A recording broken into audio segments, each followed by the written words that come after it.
السلام عليكم ورحمة الله. معكم أحمد مجدي كو فاوندر إسماعيلية سكيترز. ازيكم؟ انا محمد مجدي كو فاوندر اسماعيليه سكيترز. عمر وصفي كو فاوندر اوف اسماعيليه سكيت. في البدايه بدانا كاصدقاء مع بعض بنلعب سكيت في الاسماعيليه.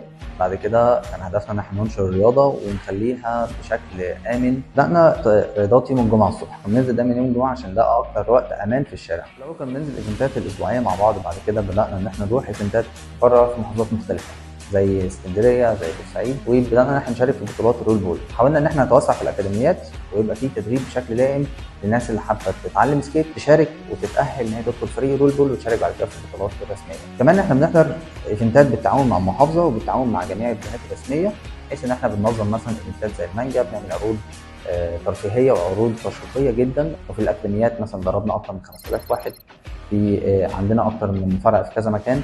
فالحمد لله دي حاجه احنا كلنا فخورين بيها. الحمد لله الناس اللي بتشارك وبتخش معانا الفريق هم ليهم دور أساسي في بناء الفريق. هم متقسمين أقسام، منهم HR PR Organizers Trainers and so on. وهم مش بس بيقوموا الفريق، هم بيجينوا experience بتفيدهم في حياتهم بشكل مهني وبشكل خاص وبشكل عام. ودي كانت رحلتنا لغايه النهارده مع اسماعيليه سكيترز. Our future plan اننا نكسباند من خلال الويب سايت بتاعنا اللي هيقدم كل حاجه تساعد في انتشار رياضه السكيت. اول حاجه بيقدمها الويب سايت الاونلاين سكيت شوب، هتقدر من خلاله تشتري او تأجر او تبيع السكيت بتاعك. رقم 2 هنقدم اونلاين كوتشنج لكل البيجنرز عشان يقدروا يبداوا رياضه السكيت.